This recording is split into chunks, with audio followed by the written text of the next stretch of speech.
Assalamualaikum warahmatullahi wabarakatuh. Jumpa lagi dengan Ibu Gina di channel pembelajaran IPA. Dan bagi kalian yang baru bergabung, silahkan klik tombol subscribe dan bunyikan loncengnya.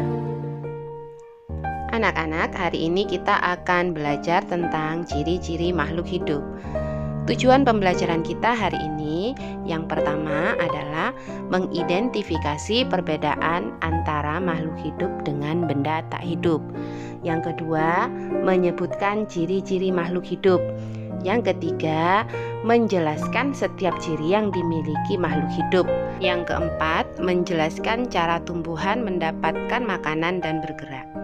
Bayangkan kita sedang berada di taman.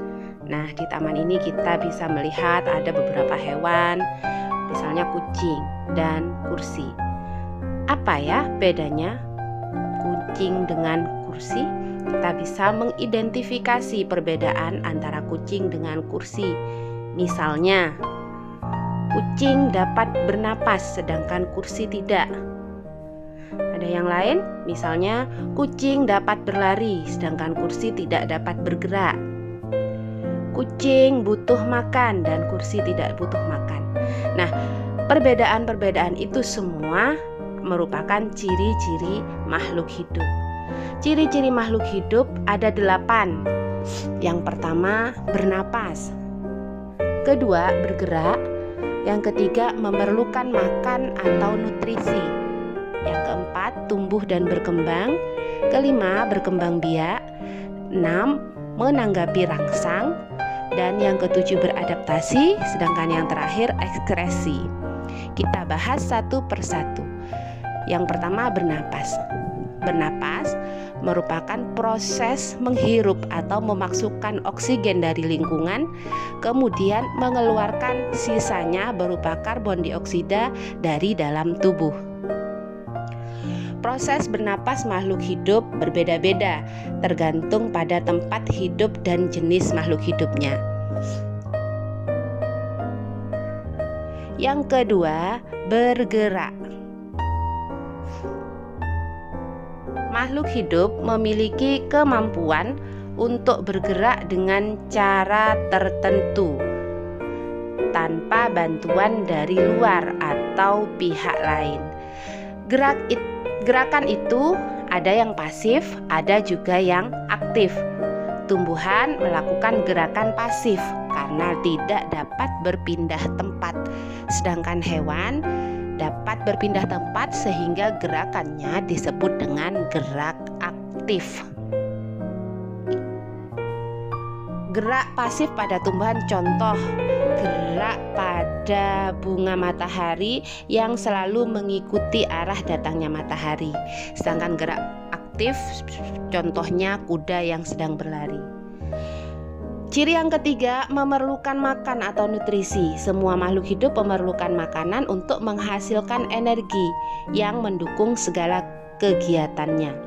Berdasarkan cara mendapatkan nutrisi, makhluk hidup dibedakan menjadi 2, yaitu makhluk hidup autotrof, yaitu makhluk hidup yang mendapatkan nutrisinya dengan cara berfotosintesis, yaitu merubah zat anorganik menjadi zat organik.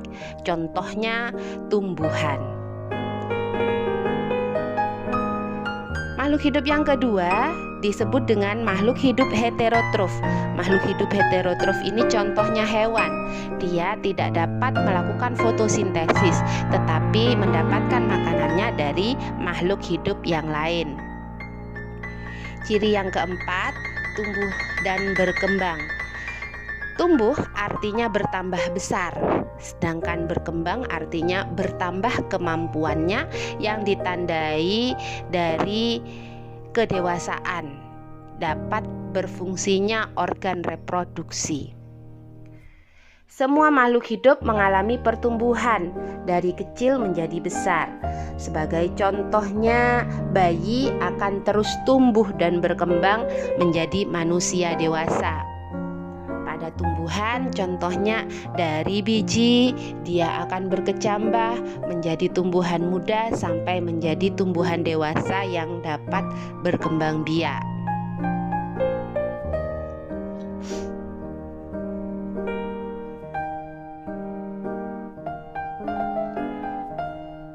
Ciri makhluk hidup yang kelima yaitu berkembang biak atau disebut dengan reproduksi. Makhluk hidup melakukan reproduksi guna melestarikan jenisnya atau mempertahankan jenisnya agar tidak punah. Reproduksi makhluk hidup dapat terjadi baik secara seksual atau kawin maupun secara aseksual atau vegetatif.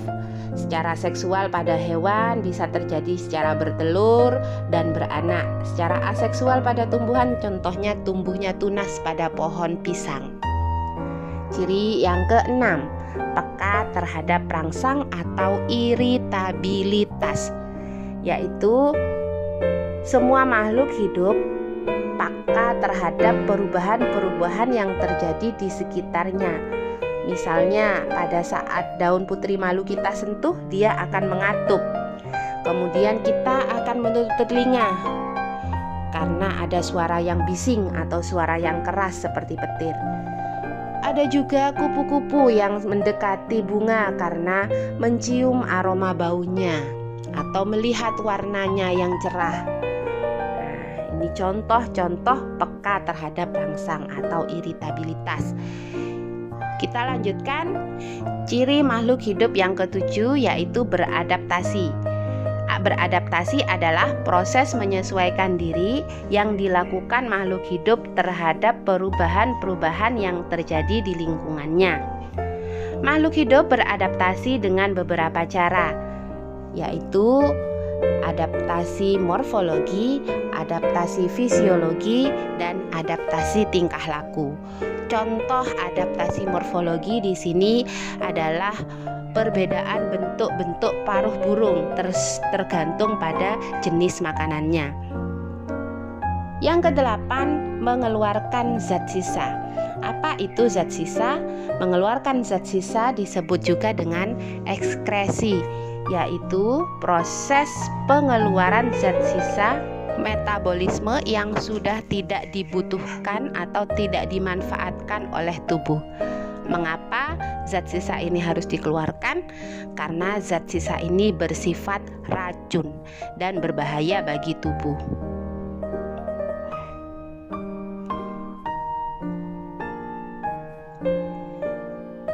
Contoh proses ekskresi adalah pengeluaran urin atau kencing. Semua makhluk hidup, hewan, dan manusia mengeluarkan urin, berkeringat, dan mengeluarkan karbon dioksida saat bernapas. Nah, itu dia pembelajaran kita hari ini. Kita simpulkan bahwa makhluk hidup memiliki ciri-ciri yang membedakannya dengan benda tak hidup. Antara lain bernapas, bergerak, membutuhkan makan, tumbuh dan berkembang biak, beradaptasi, dan berekskresi. Alhamdulillah sudah selesai pembelajaran kita. Wassalamualaikum warahmatullahi wabarakatuh.